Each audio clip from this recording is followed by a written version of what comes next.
Cordial saludo para todos, les doy la bienvenida a este día de la virtualidad. Vamos a tratar en la sesión de hoy el tema de ecualización de audio. El objetivo de la clase sería comprender el propósito y funcionamiento de los ecualizadores de audio, así como su forma de uso en procesos de postproducción audiovisual. Los temas que vamos a trabajar son los tipos de filtros, vamos a hablar entonces de tipos e implementación. Vamos a hablar también de tipos y uso de los ecualizadores de audio. Vamos a hablar de los parámetros de ecualización de audio y vamos a tratar algunos ejemplos de uso de los ecualizadores. Entonces comencemos hablando un poco acerca de lo que es un filtro. Dice que un filtro es un dispositivo electrónico que está en capacidad de realzar o atenuar una banda de frecuencias en la señal de audio. Entonces recordemos cuando nosotros trabajamos el volumen con el fader de Pro Tools, que cuando nosotros subíamos el nivel del fader se incrementaba el nivel de sonoridad del volumen, y cuando nosotros bajábamos el nivel del fader disminuía el volumen. Entonces imagínense que pudiéramos, digamos, como realizar este mismo proceso, pero haciendo un trabajo dedicado en términos de frecuencias, es decir, que usted pudiese trabajar solamente realzando o atenuando el nivel para una zona de frecuencias específica. Es decir, usted pudiera, digamos, realzar el nivel de los bajos o atenuarlo, realzar o atenuar el nivel de las frecuencias medias y de la misma forma realzar o atenuar el nivel de las frecuencias altas. Entonces los filtros sirven básicamente para eso. Usted puede trabajar sobre una señal pero sectorizada en términos de frecuencia. Usted puede trabajar el comportamiento de las frecuencias de manera particular. Si nosotros hablamos de ecualizadores, un ecualizador sería, digamos, como una unión de varios filtros. Entonces los ecualizadores de hecho están compuestos por filtros. Cuando usted tiene la unidad básica de proceso, entonces se le dice filtro. Y cuando usted tiene dos o más filtros, entonces usted habla de ecualizadores. Continuando un poco con la temática de los filtros, nosotros tenemos varios tipos de filtros. Entonces están los filtros de tipo peak o pico en español, los filtros de paso. Entonces tendríamos el low pass y el high pass, que serían el pasabajos y el pasaltos. Tendríamos los filtros de tipo notch, que son los que comúnmente se denotan como filtros de rechazo de banda, y los filtros de tipo shelving. Entonces hay un filtro shelving alto, el high shelf, y hay un shelving bajo, que sería el low shelf. Vamos a revisar cada una de estas tipologías de filtros directamente en el software. Vamos a ir a Pro Tools. Bueno, entonces para el caso yo ya tengo un plugin precargado. Es importante anotar que cuando usted trabaja sobre Pro Tools, de hecho lo que carga principalmente son los ecualizadores, y los ecualizadores pues van a estar compuestos por diferentes tipos de filtros. Entonces, para ser un poco más demostrativo, tengo el canal de audio, voy a insertar el ecualizador, busco un punto de inserción, puede ser cualquiera de estos cajones, le doy clic allí, busco el listado que dice plugin, voy a EQ, y para el caso voy a trabajar con el ecualizador de una banda, que es un ecualizador, digamos, sencillo, en el sentido de que no incorpora tantas bandas de procesamiento. Las tipologías de los filtros las vamos a encontrar acá en la parte izquierda inferior. Entonces fíjense que están los filtros de tipo pico, están los filtros de paso, para el caso este sería el pasabajos, este sería el pasaltos, y tendríamos los dos tipos de filtro shelving. Este sería el shelving alto, el high shelf, y este sería el shelving bajo, low shelf. Bueno, entonces para poder comprender, digamos, como la operación del plugin, primero tendríamos que analizar este cuadro. Este cuadro tiene una distribución de la siguiente forma. La vertical, el eje vertical está representando la amplitud, mientras que el eje horizontal representa las frecuencias. Entonces vamos a suponer lo siguiente. Digamos que para la señal que yo tenga contenida en este canal, yo quiero incrementar el nivel solamente de las frecuencias más altas. Entonces lo que yo debería hacer sería situarme bastante alto en términos de frecuencias. Fíjense que las frecuencias se desplazan horizontalmente sobre la horizontal. Si yo me desplazo bastante hacia la derecha, tengo frecuencias muy altas. Si deseo incrementar el nivel, entonces ya operaría el control de ganancia, y lo que voy a hacer es realzar. En este caso estoy trabajando en low shelf, voy a situarme sobre un filtro de tipo peak. Funciona mejor para la explicación.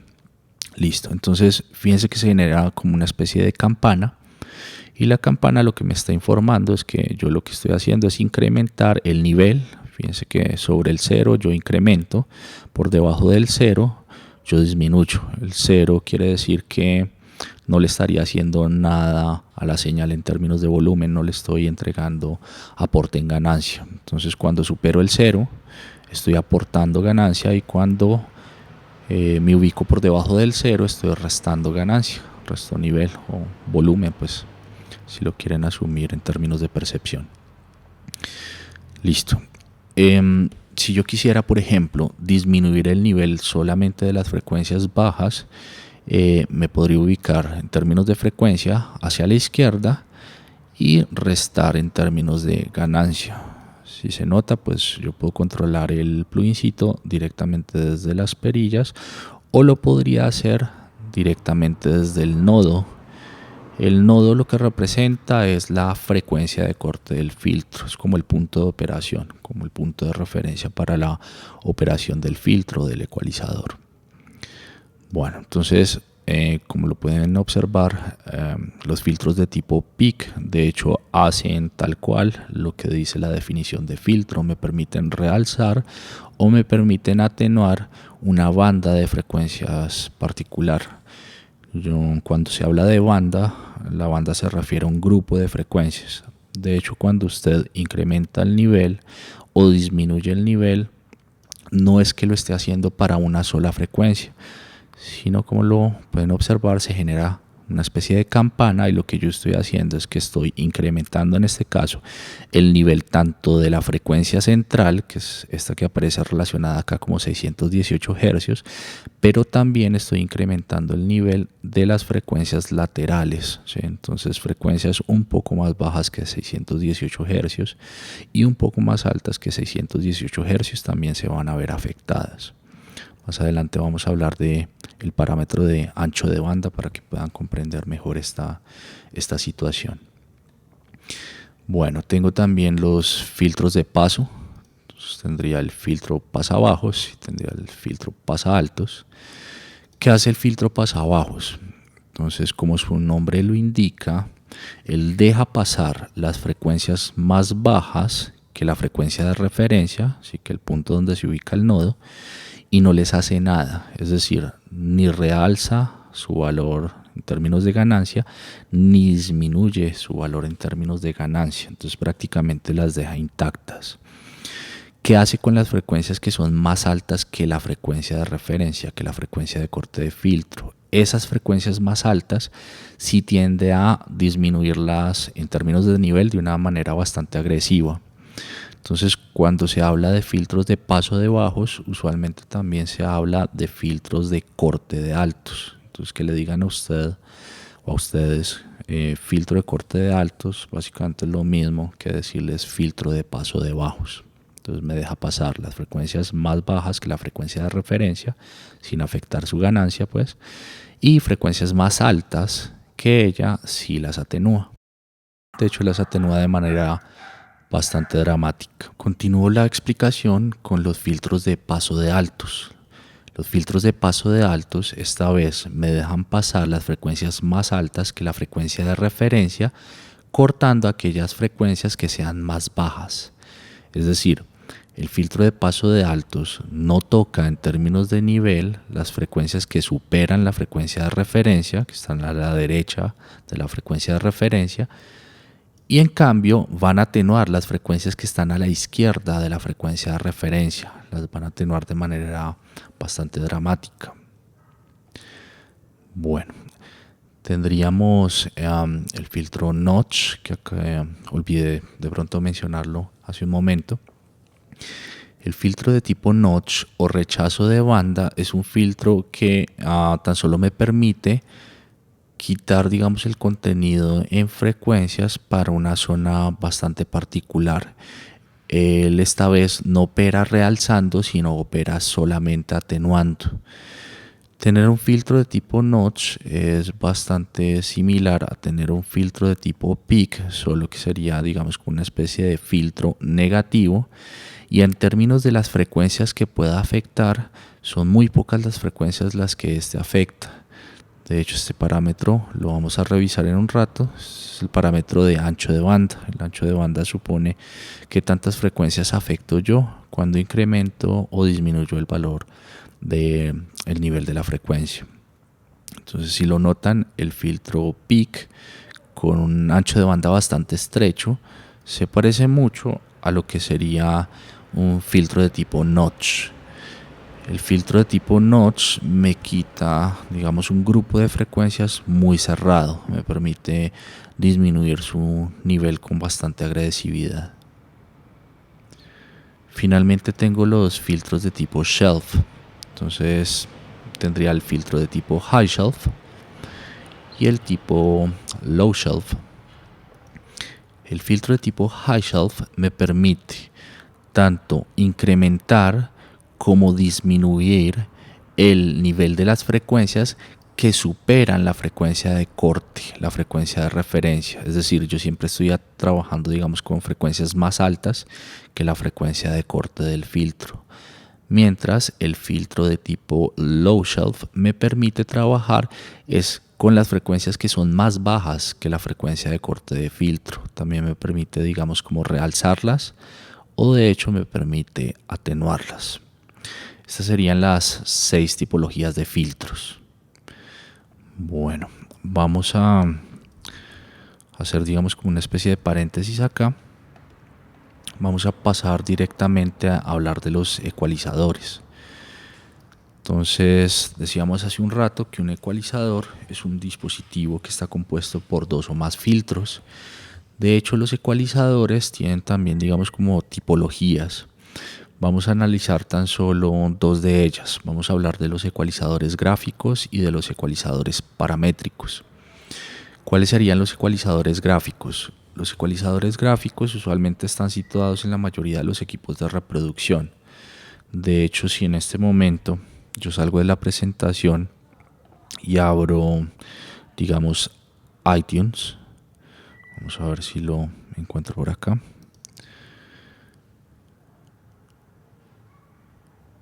Listo. Resulta que iTunes, como reproductor para mi computador, dentro de sus menús tiene la posibilidad de ingresar o insertar ecualizadores de tipo gráfico. Entonces es como el ecualizador tradicional, el que uno siempre ve, digamos, como relacionado a los equipos de sonido de los carros o al equipo de sonido de la casa. Es un ecualizador porque de hecho está comprendido por varios filtros. En este caso tenemos un ecualizador comprendido por 10 filtros. Si ustedes se fijan, cada una de estas barritas lo que me permite es realzar o atenuar el nivel de una zona de frecuencias particular. ¿Sí? Acá está el centro de la banda frecuencial. Dice 32 Hz, 64 Hz, 125 Hz. ¿Sí? Entonces, si se fijan, cada uno de estos, de hecho, correspondería a un filtro de tipo pico. ¿Sí? Se llama ecualizador gráfico porque me permite visualizar gráficamente la respuesta de ecualización. ¿Sí? Entonces, yo podría visualizar, ¿sí?, de manera, digamos, relativamente fácil qué es lo que le voy a hacer a la señal. ¿Sí? Entonces, supongamos este comportamiento que yo tengo acá en este momento. Si yo integro esto, o más bien si yo hago pasar un material sonoro a través de este ecualizador, ese material sonoro quedaría poco resaltado, realzado en alta frecuencia, perdería un poco de peso en media frecuencia y tendría un realce ligero en frecuencias bajas, principalmente en 64 Hz. La mayoría de estos ecualizadores vienen, digamos, como con preconfiguraciones. Entonces, si se fijan acá, yo puedo revisar varios tipos de configuración. Entonces, no sé, como la configuración para ecualizar música de tipo rock, ¿sí? Tengo la configuración para ecualizar música de tipo pop, que es precisamente la inversa a rock. Si se fijan, rock realza frecuencias altas y frecuencias bajas, mientras que pop realza principalmente las frecuencias medias. Entonces, son ecualizadores, digamos, de manejo simple. Son ecualizadores diseñados para que un usuario no experto los pueda manipular y pueda, digamos, como predecir qué va a pasar en términos de frecuencia cuando se pase la señal a través del ecualizador de una manera relativamente sencilla, de una manera muy visual, digámoslo así. Bueno, ¿qué tendrían entonces los ecualizadores paramétricos? Los ecualizadores paramétricos ya son ecualizadores mucho más complejos, la mayoría son de uso profesional y me brindan lo que se llaman parámetros de ecualización. ¿Qué son los parámetros de ecualización? Los parámetros son como los controles de ecualización. Entonces, los ecualizadores paramétricos completos, los ecualizadores, digamos, como full paramétricos, usualmente me permiten controlar hasta 3 parámetros diferentes. Entonces, el usuario tiene la posibilidad de manipular estos 3 controles de manera discriminada. Los controles que usualmente se pueden manipular son el control de frecuencia, el control de ganancia y un control adicional que vamos a llamarlo control Q o control factor Q. Entonces voy a tratar de explicar cada uno de estos parámetros. Para hacerlo me voy a valer del ecualizador que ya tenemos montado en Pro Tools. De hecho, este es un ecualizador paramétrico. ¿Por qué? Porque básicamente me permite a mí como usuario manipular tanto la frecuencia es como la referencia de operación del ecualizador, ¿sí? Me permite controlar la ganancia, es decir, si voy a incrementar, si voy a disminuir el nivel, pero también me permite controlar el factor Q. ¿Qué hace el factor Q? El factor Q depende básicamente de la tipología de filtro que yo esté utilizando. Para los filtros de tipo pico, el factor Q es inverso al ancho de banda. ¿Eso qué quiere decir? Que si yo quiero ampliar el grupo de frecuencias que yo voy a afectar por efecto de la ecualización, yo lo que tendría que hacer sería reducir el valor de Q. Entonces, si yo quiero anchos de banda grandes, lo que voy a hacer es reducir el valor de Q. Entonces, fíjense que la campana de operación se ensancha. Mientras que si yo quiero trabajar un grupo de frecuencias bastante particular, bastante cerrado, por decirlo de alguna forma, yo debería incrementar el valor de Q, ¿sí? Entonces, casi que es pensar que si yo quiero un ancho de banda grande, disminuyo el valor Q. Y si yo quiero un ancho de banda pequeño, incremento el valor Q. Ese básicamente es la función de factor Q. Dependiendo de las tipologías de filtros, básicamente mi factor Q haría lo mismo para filtros de tipo pico que para filtros de tipo notch o rechazo de banda. Si yo estoy trabajando con filtros de paso, Q ya cambia, digamos, como su función. Entonces ya no es que trabaje anchos de banda más grandes ni más pequeños, sino que pasa a trabajar una cuestión que se conoce con el nombre de pendiente de corte del filtro, ¿sí? Casi que es qué tan preciso va a ser el filtro al momento de cortar, ¿sí? Yo les decía, por ejemplo, que el filtro pasabajos se puede considerar como un filtro de corte de altos. Si usted quiere cortar de manera muy precisa cualquier frecuencia que supere la frecuencia de referencia, la frecuencia de corte del filtro, usted debería incrementar la pendiente, es decir, incrementar el valor de Q. Si usted quiere que el filtro no sea tan estricto, sino que comience, digamos, como a mitigar suavemente, ¿sí? Y deje pasar ciertas frecuencias que superen la frecuencia de corte del filtro, usted podría disminuir el valor de Q. Para el caso de los filtros high shelf y low shelf, el Q trabaja en relación con una cuestión que se denomina resonancia. La resonancia es como una ligera amortiguación que se produce en términos de nivel para las frecuencias que superan un poco o que están a la izquierda de la frecuencia de corte del filtro. Entonces, tanto para arriba como para abajo se produce como una especie de curva. Entonces, esto se puede suavizar bastante. Entonces, los ecualizadores paramétricos se pueden dividir en full paramétricos y semiparamétricos. Cuando se habla de full paramétricos, cuando el ecualizador me permite controlar como usuario hasta los 3 parámetros. Y se habla de ecualizadores semiparamétricos cuando el ecualizador me permite controlar tan solo 2 de los parámetros. Hay muchos ecualizadores que no tienen, digamos, como la capacidad de trabajar con filtros high shelf ni con filtros peak, ¿sí? Sino vienen simplemente con filtros de tipo paso.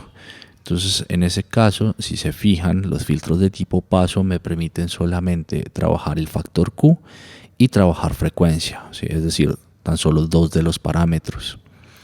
La mayoría de los ecualizadores full paramétricos no solamente vinculan, digamos, ecualizadores o filtros más bien de paso, sino que tienen también la capacidad de incorporar filtros de tipo pico. Y para los filtros de tipo pico me permiten manipular el factor Q, la frecuencia y la ganancia. Esos serían como los 2 tipos de ecualizadores. Bueno, vamos a revisar ahora las posibilidades de implementación en términos ya de trabajo con material de audio. Para la parte de audio para video hay, digamos, como 3 usos generales. Entonces, supongamos que nosotros queremos engrosar o adelgazar la fuente sonora. ¿Qué quiere decir esto? Engrosar quiere decir hacerla más pesada, hacerla parecer de mayor tamaño, es decir, texturizarla de alguna forma para que el volumen o la masa de la fuente que produce el sonido parezca ser mayor.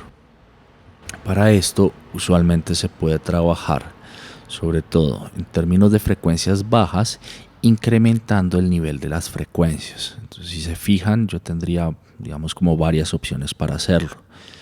Si quiero engrosar la fuente, hacerla parecer más grande, supongamos el caso de que yo tenga pasos y quiera hacer que estos pasos parezcan ser de una persona más pesada, más gruesa, lo que podría hacer sería trabajar con un filtro de tipo pico e incrementar el valor de la baja frecuencia.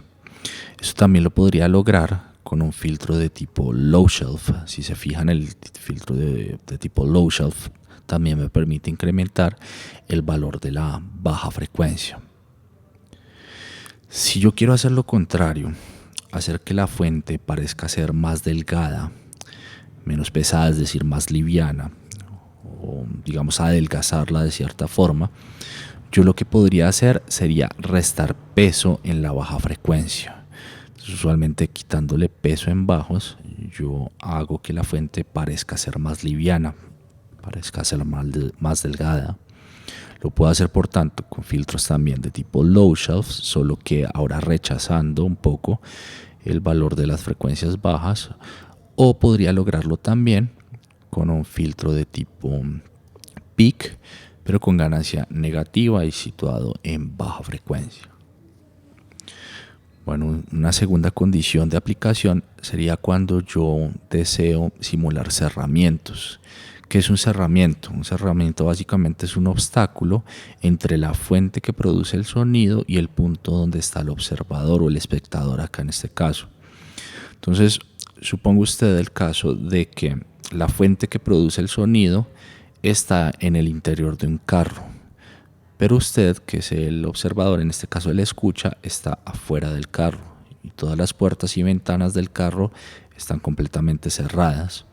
Entonces, ¿cómo puedo yo producir ese efecto si yo tengo el sonido limpio, el sonido claro? Lo podría simular de la siguiente forma. Usualmente los cerramientos se simulan con filtros de paso de bajos.